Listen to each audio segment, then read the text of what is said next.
the ancient 4,000-year-old secret to unlimited wealth, why you are still poor. Imagine standing at the gates of the greatest city the world has ever known. Babylon wasn't just a place of hanging gardens and massive walls.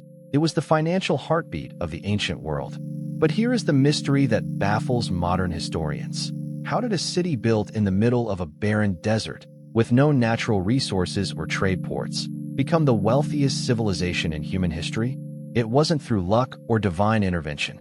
It was through a secret code, a formula for wealth so powerful that it still works 4,000 years later. Today, we are stripping away the dust of centuries to reveal the forgotten strategy of the richest man in Babylon. The story begins with two men, Bansur and Kabi, who were tired of working themselves to the bone for nothing. They lived in the most prosperous city on earth, yet their purses were empty. They looked at their childhood friend, Arkad, who had become the richest man in all of Babylon. Arkad didn't inherit his wealth, and he wasn't smarter than they were. So, what did he know that they didn't? They approached him with a burning question: how can we also become wealthy? Arkad's answer wasn't a complex mathematical theory. It was a series of cures for a lean purse. These rules are the foundation of modern wealth psychology. Arkad's transformation began years earlier when he met Algamish, a wealthy moneylender. Algamish gave Arkad a task: carve a law onto a clay tablet in a single night. In return, Algamish would share the secret of wealth. When the sun rose and the work was done, Algamish looked at Arkad and said the words that would change everything. I found the road to wealth when I decided that a part of all I earned was mine to keep. This sounds simple, almost too simple, but most people do the exact opposite. They pay the landlord, the grocer, and the shoemaker, leaving absolutely nothing for themselves. They are essentially slaves working for others. The first cure is to start thy purse to fattening. Arkad explains that for every 10 coins you place in your purse, take out but 9 to spend. This is the legendary 10% rule. In modern financial education, we call this paying yourself first. Most people wait to see what is left at the end of the month before saving, but there is never anything left. By taking your 10% off the top, you force your lifestyle to adjust to the remaining 90%. Over time, this small habit creates a psychological shift. You stop being a consumer and start becoming an owner of capital. Your wealth begins to grow silently. But saving isn't enough. The second cure is to control thy expenditures. Arkad warns that what we call necessary expenses will always grow to equal our incomes unless we protest. This is known today as lifestyle creep. We confuse our desires with our needs. To build a fortune, you must scrutinize your spending habits and realize that every dollar spent on a fleeting desire is a dollar that can never work for you again. By budgeting and capping your expenses, you ensure that your savings remain untouched. This discipline is the bridge between those who look rich and those who actually are rich. The third cure is where the magic happens: make thy gold multiply. Arkad teaches that gold in a purse is gratifying to look at, but it earns nothing. Real wealth is the income that flows from your investments, whether you work or not. This is the birth of the passive income concept. Every coin you save is a worker that must be sent out to labor for you. These workers then have children, the interest or dividends, who also labor for you. Soon, you have an entire army of gold working day and night to increase your fortune. This compounding effect is the ultimate engine of Babylonian wealth strategy. However, wealth attracts predators. The fourth cure is to guard thy treasures from loss. Arkad tells a story of how he lost his first year's savings by giving them to a brickmaker to buy rare jewels. The brickmaker was swindled, and the money was gone. The lesson? Only take advice on money from people who are experts in that field. Don't ask a baker about the stock market or a plumber about real estate. In today's world of social media gurus and get-rich-quick schemes, this ancient advice is more relevant than ever. Protect your principal at all costs and only invest where your capital is safe.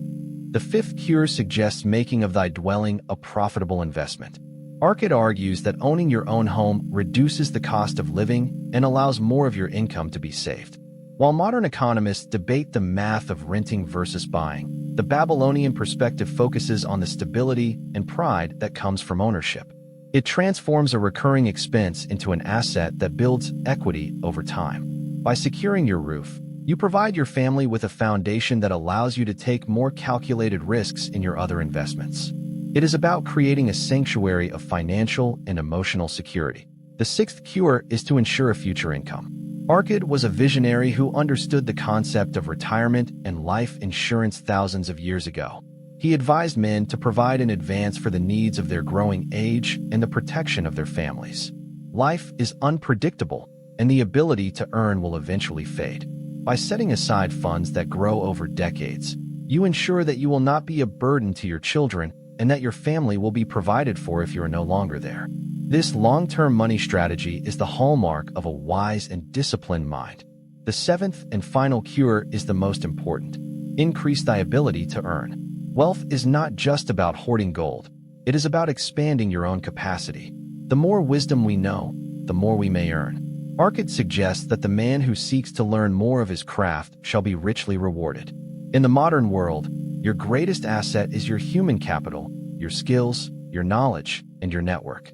By constantly investing in yourself and staying ahead of the curve in your industry, you create a fountain of income that can never be taken away from you by market crashes or inflation. Arkad also speaks of the 5 laws of gold, which act as the psychological operating system for wealth. He explains that gold flees the man who desires impossible earnings or who follows the alluring advice of tricksters and schemers. It clings, instead, to the cautious owner who seeks the advice of wise men. This highlights a critical truth about wealth psychology. The way you think about money determines whether it stays with you or runs away. If you view money as a tool for vanity, it will vanish.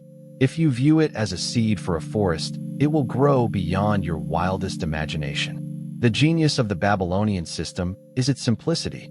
It doesn't require a high-frequency trading algorithm or a massive inheritance. It requires character, patience, and the willingness to start small.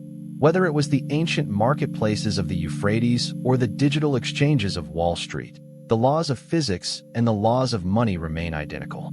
Those who follow the formula become the masters of their destiny, while those who ignore it remain trapped in a cycle of debt and anxiety.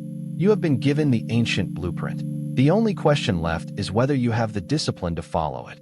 The riches of Babylon were not a fluke of history. They were the result of a disciplined mind and a structured strategy. These 7 cures and 5 laws are the blueprint for your own financial empire. Whether you are starting with pennies or managing millions, the physics of money remain unchanged. You now hold the keys to the city. If you found value in this story, make sure to like, comment, and follow our channel. And for more deep dives into financial education, passive income, wealth psychology, and money strategy, click on the next long video appearing on your screen now.